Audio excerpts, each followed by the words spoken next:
Guys, welcome back to the channel. If you're new here, my name's Carrie, and today we're going to be doing something different. We've never done a voiceover on the channel. I've never done one, so this is something new for me. I'm sorry if there's any noise in the background. As you guys know, we have dogs, and they just sometimes do what they want to do. Anyways, we're going to try our best to do this the best way possible. So today we're going to be talking about the 2021 Mustang Mach 1. And I'm going to go over the specs first, and then I'm just going to give you some of my opinions on it.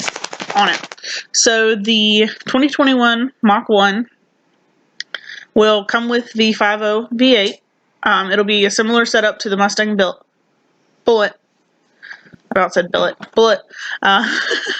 It'll still have the 87mm throttle body. The output will be about 480 horsepower with 420 foot-pounds of torque. The good thing that they're doing is they're putting the 6-speed manual transmission and its oil cooler from the GT350 into this car. So it's going to be the same transmission as the GT350. It's not going to be the MT82. It'll also be offered with Ford's 10-speed automatic. They're going to offer additional heat exchanges for the engine and the transmission oil. Plus, they're adding the rear axle cooling system from the GT500s to help improve track. So they're building it to be a track car.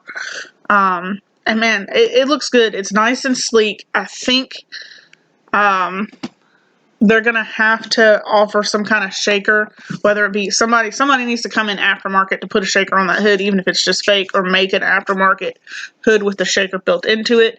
I feel like that for a lot of people is a big deal. Although I really do think the car is very nice and sleek. It's going to do well on the track.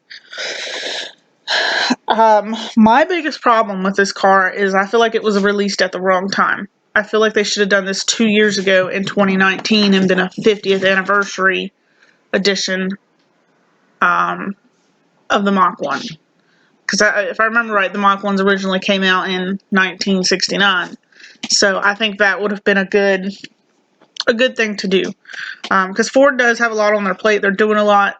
This is the same year they're unveiling the Mach E, but I do understand why they're doing it.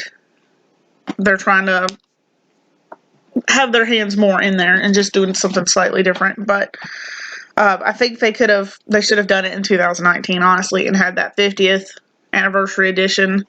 But they might wait a couple years and do a 55th anniversary, which it just doesn't sound as good to me.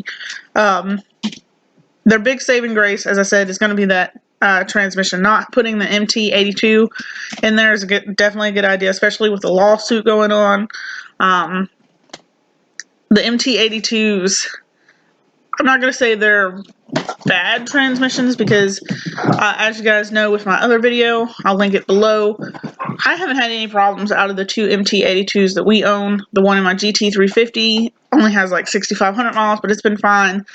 Devon's has a little over 40,000, and it's been fine. So I'm not going to say they're bad transmissions, but they are problematic. And if you get one that's problematic, the best thing is to just go ahead and get rid of it and replace it. So I'm glad that they are putting the same transmission that's in the GT350.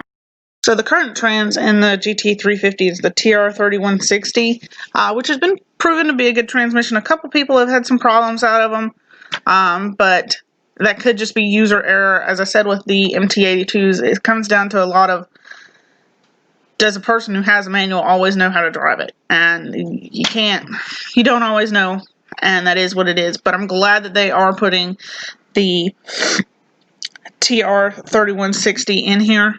To help eliminate a lot of the problems that the MT82 has. I think that was a smart move on Ford. Now, as far as power, I kind of wish they did more, but I know a lot of people are complaining about it being the same as the Bullet, but those cars are the same generation. So with them having equal power and the motors being the same, I understand that. And then that's really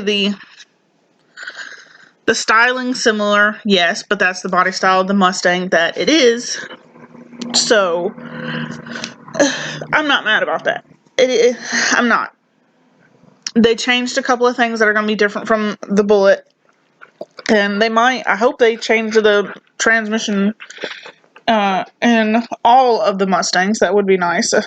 That would be a smart move on Ford's part to start next year. But if they don't, that's definitely going to be a key selling point for this car. Now, I'm going to jump back to the hood real quick. So, I will say the hood does remind me of like a 72 Mach 1, the styling of that hood, and that might have been what they were going off of, but I definitely think somebody needs to go ahead and jump on one that's more like the original 69 Mach wood and has that shaker on the top, kind of like they did in the New Edge body style Mach 1s as well. But that's just a personal opinion. I think a lot of people, when they think of the Mach 1, they think of that, not necessarily the 70s, 71, 72 Mach 1, which is actually Devin's dream car, and that's why I was like, it does look like a Mach 1, and it does. It's very similar, but I think somebody needs to offer that extra hood, because I don't feel like this is what everybody wants. So I'm just curious to see how they are, and if they are around the same ballpark as the Mustang Bullet, then I think that'll be good. For like 45 to 50 or so would be a good ballpark, because you're still going to pay that for a Mustang GT Premium, brand new off the lot.